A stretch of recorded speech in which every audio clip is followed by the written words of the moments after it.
Hare Krishna. Today we are going to read from Adhyatma Ramayana, Ayodhya Kanda, chapter number 2. मम ज्ञानतिमिरान्धस्य ज्ञानार्जुनशलाकया चक्षुरुन्मीलितं येन तस्मै श्रीगुरवे नमः। नमो विष्णुपादाय कृष्णप्रेष्ठाय भूतले श्रीमते भक्तिवेदान्त स्वामिनिति नामिने। नमस्ते सारस्वते देवे गौरवाणी प्रचारिणे निर्विशेष शून्यपाति पाश्चात्यदेशतारिणे। श्रीकृष्ण चैतन्य प्रभु नित्यानन्द श्री अद्वैत गदाधर श्रीवासादि गौरभक्तवृन्द। हरे कृष्णा कृष्णा कृष्णा हरे हरे, हरे राम राम राम हरे हरे। लोकाभिरामं रणरङ्गधीरं राजीवनेत्रं रघुवंशनाथं कारुण्यरूपं करुणाकरन्तं श्रीरामचन्द्रं शरणं प्रपद्ये। Ayodhya Kanda, chapter 2. Preparation for crowning of Sri Rama and conversation between him and sage Vashistha. Manthara incites Kaikeyi.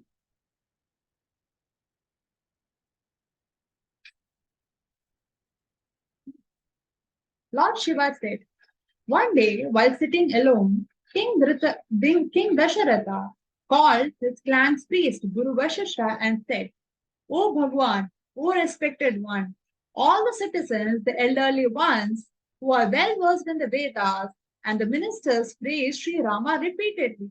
So, oh, the most exalted sage, it is my thought and wish that since I have become old, I must put my eldest son, the lotus-eyed Sri Rama, who possesses all good characters and virtues, on the throne. At this time, Bharata and Shatrughna had gone to pay a visit to their maternal uncle's place. But still, I want to anoint Sri Rama on the throne tomorrow itself. Give me your consent on this matter. O the best among sages, you should make all arrangements for collecting all the paraphernalia required for the purpose of this anointment and should go to Raghava and advise him accordingly. Multicolored flags and buntings should be put in the city in all the directions to celebrate the occasion. Besides that, golden and pearl bedecked festoons and hangings of various hues, shapes, and sizes should be tied everywhere. Then the king summoned the best among his ministers, Sumantra, and informed him that he would anoint Raghunandan as the prince regent the next day, and ordered him to collect all the accoutrements for that ceremony as decreed. Saying all right, Sumantara gladly asked the Vashishta what has to be done. Then the sage, who was the best among the wise, learned ones, and most brilliant in knowledge, said to him, tomorrow morning, 16 virgin girls, fully decorated with golden ornaments, should be stationed at the central gate of the palace, and a full-tusked elephant, which has the pedigree of Eravat elephant, should be fully decorated with jewels, etc., and placed similarly alongside the girls at the gate. Thousands of golden pitchers full of holy waters from different pilgrim sites should be collected.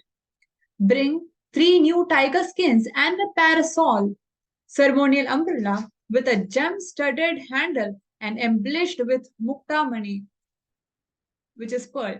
Numerous magnificent and beautiful garlands, clothes, garments, robes, and ornaments should be brought and kept ready, while many sages and seers who have been duly honored previously should be ready with kusha in hand at the anointment side. Numerous female dancers, chief female singers, courtesans, expert musicians, and players of the Indian lute who are present in the city should commence singing, dancing, and playing their various instruments in the royal forecourt forthwith. Outside the coronation arena, where the anointment ceremony would be held, the 4 wings of the army, that's elephant, horses, chariots, and foot soldiers, should be fully armed and be at the ready. In all the temples in the city, the presiding deity should be worshipped with necessary sacrifices and offerings, while all the kings should come soon with various gifts and tributes. Having commanded the royal minister Sumantra as above, sage Vashishta himself proceeded to the palace of Raghava. The most exalted sage mounted a chariot and crossed the first three gates of the palace and then dismounted. Since he was the chief priest, he went straight unopposed inside the palace. Seeing his guru has arrived, Sri Rama immediately stood up to welcome him with folded hands and prostrated before him with reverence. Just at that time, Janaki brought water in a golden pot. Then Raghava seated him on jewel-studded throne and washed his feet, and putting the washed water on his head along with Sita said, O sage, I feel very privileged by putting the water used to wash your feet on my head. When Sri Rama said this, sage Vashishta smiled and replied, O Sri Rama, Lord Shiva, the husband of Parvati, have felt highly grateful, fortunate, and privileged by keeping the water used to wash your feet on his head, while my own father has become free of all sins and misdemeanors by drinking it, just in order to show the world what treatment should be meted out to one's guru. You are talking in this manner. I know it fully well that you are manifestation of Lord Vishnu, who is Paramatma himself. O Raghava, I know that you have made an incarnation with the object of doing the job of the gods, to make successful the devotion of your devotees and to slay Ravana. Though I should not have divulged the secret, but to ensure success in the fulfillment of the objects of the gods, O Raghunandana, even as you will behave like an ordinary prince using your illusory deceptive powers called Maya, I too shall treat you as my disciple and myself as your guru. But, O God, in reality, you are the true guru of all the gurus put together and the great grandfather of all the ancestors. You are wise and omniscient, as much as you know the internal thought of all, are the one who have established the codes of behavior in this world and are not the subject of the mind, intellect, and speech.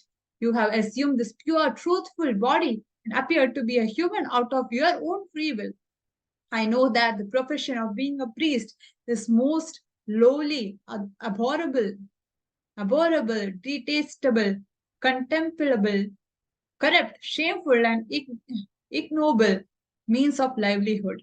In spite of this reprehensible job and ignominy associated with such a profession, when I came to learn from Lord Brahma in some previous time that the Paramatma shall take an incarnation and reveal himself in the clan of King Ikshwaku, then, O Sri Rama, in order to establish a personal relationship with you, I accepted this contemptible, shameful, and hateful post of being a priest and decided to become the chief priest of your clan. O Raghunandan, today my wishes have been fulfilled. If now you wish to absolve yourself from the moral depth of a guru, then give me the assurance that your Mahamaya, which, which remains under your command, should never ever cast its spell on me. I have said these things just by the way because the subject arose, otherwise, I shall never say such things anywhere else again. O Raghava, King Dasharatha has requested me to convey to you the news that he wishes to appoint you to the throne tomorrow. To prepare for it, you should fast along with Sita and sleep on the floor, exercising self restraint and observing purity of thought. Now I shall proceed back to King. You present yourself tomorrow morning at the venue. Saying this, the royal priest mounted his chariot and went immediately from there. Then Sri Rama looked at Lakshmana and smilingly said, Oh, the son of Sumitra, tomorrow I shall be anointed as Prince Regent. But I shall be only a token, a passive Prince Regent, for all the deeds and their rewards shall be done and enjoyed by you, because my external being is you.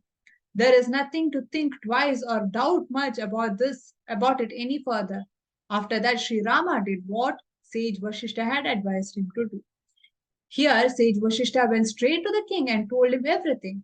At the time when Dasharatha was first instructing Vashishta about his desire, some courtier overheard it and the news spread like wildfire in the city, and he also informed Sri Rama's mother Kausalya as well as Sumitra. When the two heard it, they rewarded the messengers with the most beautiful and priceless garland.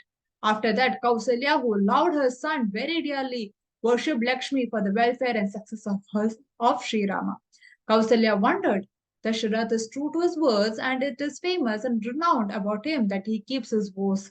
But at the same time, he is lustful and infatuated with Kaikeyi. In this condition, will he be able to fulfill his vows and keep his words? Worried by these gloomy thoughts, she started offering worship to goddess Durga to help overcome this great hurdle. Just at that time, the gods prayed and pleaded with Saraswati. O goddess, you should go to Ayodhya in the terrestrial world. There, on the command of Lord Brahma, you should make a necessary arrangement so that an obstacle is created in the anointment of Sri Rama on the throne of Ayodhya. At first, you enter and pollute the mind and intellect of Manthara, and next, Kaikeyi. O the auspicious one, having thus created a hindrance and obstacle in Sri Rama's anointment, you should come back to the heavens. At this, Saraswati said, All right, and did as she was told. She entered Manthara's mind first. Manthara, who was bent in the body at three places and was a hunchback, strode atop the terrace of the palace and saw the city had been decorated from all sides. There were different types of festoons, buntings tied here and there, multicolored flags and banners were fluttering everywhere, and festivities were apparent. Seeing this, she was astonished and came down. She asked a junior maidservant, Oh, mother, why has the city been so decorated today? And why is Queen Kausalya celebrating most joyfully and most cheerfully, giving away various ornaments and garments to Brahmins? The nurse replied, Tomorrow, Sri Rama will be anointed on the throne. This is the reason why the city has been decorated from all sides. As soon as Manthara heard it, she went to her mistress, Kaikeyi. Kaikeyi, who was endowed with broad eyes, was sitting alone on a bedstead. Manthara went to her and said, Oh, you most unfortunate idiot! How do you dare sleep? A grave trouble has come to you. On the one with a majestic gait, oh, the one with a majestic gait. You are very proud of your beauty. That is why you are not concerned about anything. By the grace of King Dasharath, Sri Rama is being anointed on the throne of the kingdom will be anointed on the throne of the kingdom tomorrow. Hearing this, the soft-spoken Kaikeyi stood up joyfully with a start and gave a jewel-studded golden anklet and exclaimed, Oh, you, this is a very happy news for me. How come you call it the appearance of troubles for me? Sri Rama is more dear to me, is my well-wisher, and more soft-spoken as compared to Bharata. He treats me and Kausalya equally and always serves me. Oh, you wretched fool! Tell me, what fear have you got from Sri Rama? Hearing this, Manthara, who was the nature of creating ill will and animosity without any rhyme or reason, began lamenting and said, Oh Devi, listen to me. In actual fact, a grave danger has indeed emerged for you. The king has been always using pampering sweet words to keep you mollified and pleased, and has tried to dodge you by keeping you satisfied. Dasharatha is very less vicious and a liar. He only keeps you distracted, but does all that Sri Rama's mother wishes him to do. With this idea, he has cleverly sent Bharata and Shatrughna to his uncle's palace. In this episode, all will be well with Sumitra without any doubt about it. For Lakshmana follows Sri Rama. Hence, he shall enjoy the kingdom with him. But Bharata has to live either as a servant or a slave of Sri Rama, or shall be exiled from the kingdom, or might be assassinated. And you will always have to serve Kausalya like a maid servant. It is better to die than to be subjected to such humiliation at the hands of one's rival. Therefore, you should immediately try for Bharata's coronation and 14 years of exile for Sri Rama in the forest. If this happens to materialize, your son Bharata shall mount the throne without any obstacle In his path. To achieve this, I shall tell you a trick that I have already thought of. In ancient times, during the legendary gods demon confrontation, Indra himself had approached King Dasharatha, who was an expert archer and most brave and courageous in war, for help against the demons. Oh, the beautiful faced one! At that time, he had gone there to help the gods and had taken you along with him. When the expert archer king was engaged in fierce battle with the demons, a nail from the wheel of his chariot broke and fell off without him being aware of it. Then you had thrust your hands most courageously in the hole left by the nail. And oh, the dark complexioned one, you had remained in that position for a long time to save the life of your husband. When all the demons had been killed, the vanquisher of enemies, that Dasharath was, saw you, he was overcome with astounding astonishment and jubilantly embraced you, saying, I want to give you a boon. Ask whatever you desire. You can ask for 2 boons now. At this, you had replied, O Anag, king, if you indeed wish to give me 2 boons, then you should keep it pending as a credit on my behalf. When the time comes, you should redeem them to me. Accepting, acceding to your request by saying, All right, the king said, Oh, the one who is steadfast in your woes. Now let's go home, O queen. I have heard about this episode from yourself. I happen to remember it now. So you should hastily go to the Kop Bhavan, a place earmarked for the queens to show their anger. Kop Bhavan wrathfully and remove all your ornaments and scatter them everywhere. Until the time the king does not make a stern vow to fulfill your desire, you should remain spread eagled on the floor. Hearing the words of the hunchback Manthara, who was deformed at 3 places, the wicked Kaikeyi, whose intellect, wisdom, and discrimination was corrupted by the maligning effect of bad company, regarded Manthara's advice as correct and beneficial for her welfare. She said to her, From where have you got such wisdom? O deformed beauty, I did not know that you are intelligent and wise. If my son Bharata becomes a king, I shall reward you with 100 villages. You are dearer to me like my own life. Saying this, Kaikeyi went to Kop Bhavan, seething with anger and vengeance. She removed all her ornaments and scattered them around her, wore dirty and torn clothes, fell to the ground, and said, O hunchback Manthara, listen. Till the time Sri Rama does not go to the forest, I shall remain in this position even if I have to die. Advising her to do as was planned by saying, You should do it without doubt and deterring. This will surely result in your welfare. That hunchback Manthara went home and Kaikeyi began implementing the plan.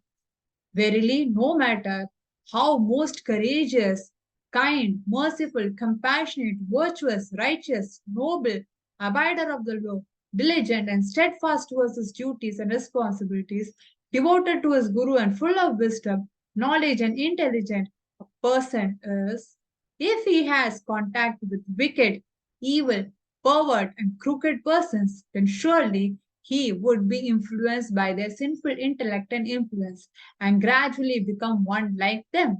This is why one should forsake the company of evil and wicked persons, because by such company a person falls from his noble, exalted ideas and stature, like this Princess Kaikeyi.